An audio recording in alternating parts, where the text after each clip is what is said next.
Yo, what's up? My name's Patrouski, and today I get to talk about a topic that I'm extremely passionate about and that I've seen brought up a couple of times, and I understand where people are coming from. But it's the question, is PokeMMO pay to win? And maybe you're wondering this if you're coming back to the game, maybe you're wondering this if you're a new player, even if you're a veteran player, maybe you want to see it hashed out. Now, I'm going to do my best to cover all the basic foundation stuff at the beginning, so we're all coming from the same framework, and then I'll work towards what it actually means about PokeMMO. So I should have timestamps on this video to hopefully guide you around. If you've seen a ton of videos on microtransactions, if you know about the difference between like free to play games, pay to play, pay to own, the difference between those games having cash ops, vanity cosmetics versus in-game benefits and cash ops. If you've seen a lot of videos on that, you could probably skip some of this, but it's up to you.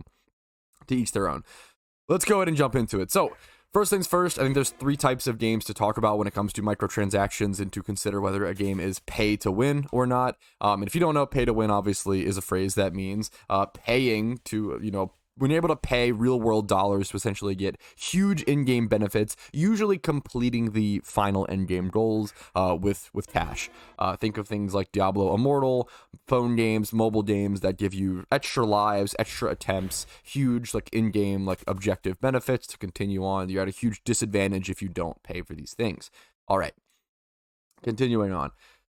So there's a free-to-play game, which is PokeMMO. PokeMMO is a free-to-play game. There are pay-to-play games, which are pay monthly or whatever. I think like RuneScape, a lot of MMOs do this. They're free to play. There's like a free-to-play world in RuneScape or free-to-play versions, but you can pay to play monthly for a more premium experience or for the true game experience. Then there is also pay to own, which is essentially paying a one-time fee. Think of something like Portal 1, Portal 2, pay $10, own the game forever, bam, there you go. And there are certain MMOs, I believe Final Fantasy does this, where it's pay to own and then also pay to play, so you pay like $15 or $20. I think Elder Scrolls Online also does this, like pay $15-$20, and then you also pay a monthly fee. You could correct me in the comments, I'm not super familiar on those. And there also are the triple dippers, which is pay to own plus a monthly fee plus a cash shop. The only one that I can think of that does that is World of Warcraft. I can't think of many other games that are pay to own plus a monthly fee plus a cash shop, where like World of Warcraft constantly has new expansions coming out. You pay the brutal 15 monthly fee, and then they also have tons of in-game cash shop options. Anyways, that's the basics to cover there, the different types of games. And whether a cash shop is present in each of these games means very different things. We can all agree on that, right? Free-to-play games, for example, need some sort of cash shop, usually, right? Usually they need some sort of cash shop to survive. That's kind of how it works, right? A game can't be free-to-play and offer a free service, cost them money in servers every month to truly do nothing. They have to make some sort of income. The developers have to make their time work, to make a wage, right? Pay the bills. So a cash shop in a free-to-play game gets a little more of the pass. Now, which is what PokeMMO is, you do have to consider, okay, well, what's in that cash shop, right? Are there huge in-game benefits? Can you buy shinies? Can you buy mounts? Can you buy crazy things? And that's really important. And then obviously, I don't even have to spend my time talking about cash shops in pay-to-play games and pay-to-own games, since obviously those mean very different things. If you're paying to play a game, there's also a cash shop. They're double dipping, and then you can triple dip, and yeah. But this is about PokeMMO, so let's stick to it. So I think there being a cash shop in a free-to-play game, pretty mandatory, makes a lot of sense. They have to make money. However, what is in that cash shop is really important. It's about vanities and cosmetics versus in-game benefits. Let's go ahead and look at the PokeMMO cash shop. So immediately, what people will see is that there is a donator status. And I understand there's a lot of concern around this, and I think that concern is warranted.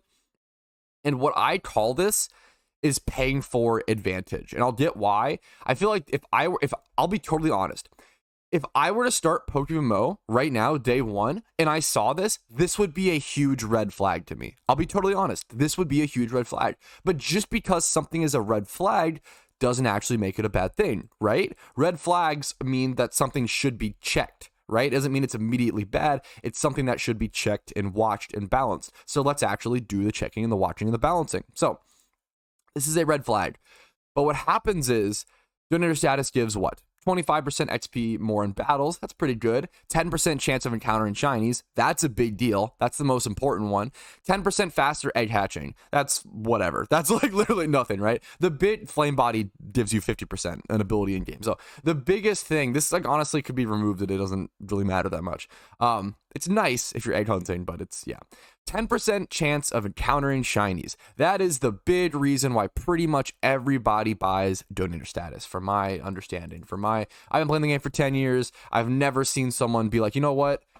I want to hatch eggs faster. I'm going to buy donor. Or, you know what? I really, really want that XP gain. Like, I've seen some new players come in and be like, oh, I'm going to get like a donator status to start off. Don't do that. I really don't recommend doing that. Donator status is really for those end game grinders. Like, once you've gotten to the all 4 regions completed and you're grinding.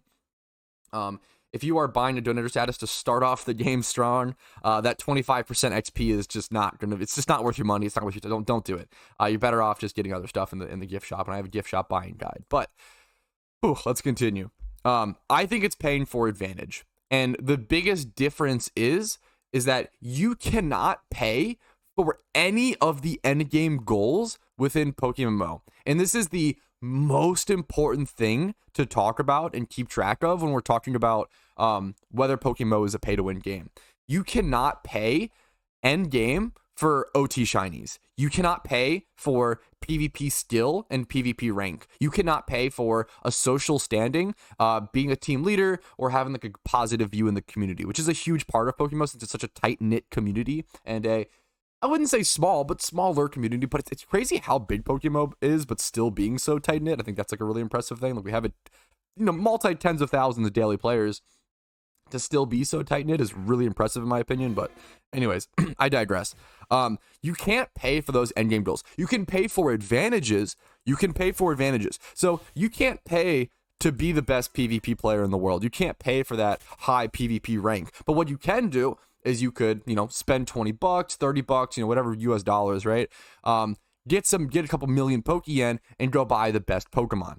But if you know anything about competitive Pokemon, you know that the difference between, especially in PokeMMO, it's just not going to save you. Like, the difference between having a full team of 6 times 31 Pokemon versus giving a good player a 2 times 31 team, like, they're just going to sweep they're going to do so much better than an unskilled player with 6 times 31s. Like, those extra 31s are just not going to make up for the actual skill loss. Like, you can buy all the PvP mons with US dollars, and then like, you have to develop the skill. You're never going to be able to grind PvP unless you actually like grind and like work hard and like learn, right? You can't buy that talent. And then can't pay for OT shinies. This is a huge thing. And sometimes people go a little too far with this, but I understand why. There is a huge hatred in the community for non-OT shiny collectors. And I understand why, because non-OT shinies, essentially, they can't be verified. What's an analogy for this? It essentially means, like, if someone has a non-OT shiny, they could have just swiped their credit card for that. They could have spent 50 hours grinding gym reruns to get like a shiny mudkip that they really, really wanted to, go for a long time, but we just don't know. There's no way to verify it, right? Whereas with a OT shiny, it is 100% verifiable that you spent a lot of time and a lot of effort to get that shiny at one point. There's a reason why OT shinies are so respected in PokeMMO, because the shiny rate being 1 out of 30,000 makes for a pretty astronomical grind. Even like the most casual, you can get like pretty casual and pretty easy with like 30-hour hunts. That's going to be the easiest hunt for you in PokeMMO, 30 hours. Now, if you're someone who is a billionaire IRL or has tons and tons of money, and you can dump infinite money into PokeMMO, you can buy infinite donator statuses and infinite shiny charms. What happens is you can take that 30-hour hunt on average for the easiest hunt and turn it into a 24.5-hour hunt. That's it. Which is a noticeable benefit, but at the same time, like, you still have to put in almost as much time.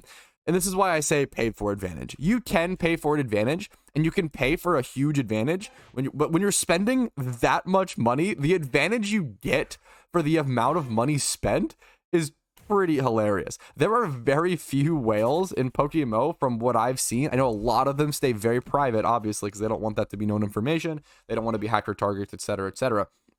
But I've seen I've seen personally like 3 or less, maybe 5 or less whales in PokeMMO. There are obviously way more than that, way more. They just stay private. But compared to other MMOs or games of popular or comparable sizes, I don't think PokeMMO is like a huge whale game.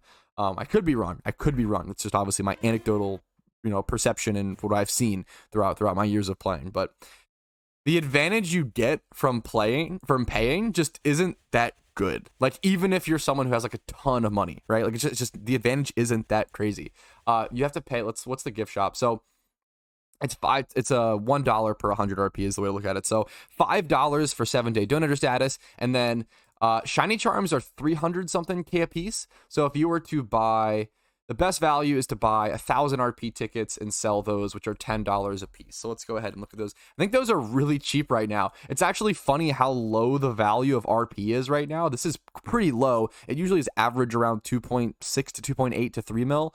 This is quite low. So if someone were to spend, $10, Windows calculator on the bottom of the screen, by the way, if someone were to spend $10 on each 2.3 mil, let's go ahead and do 2.35 mil. Bam. There we go. So that's $10 spent. And then bam, that's $20 spent. Bam, $30 spent.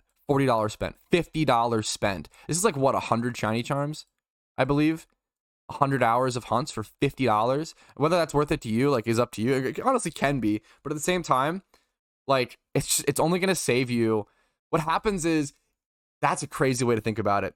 I'm not explaining it, but let's go ahead and break it down. So let's say you spend $50, and that's going to save you 100 hours on shunts, right?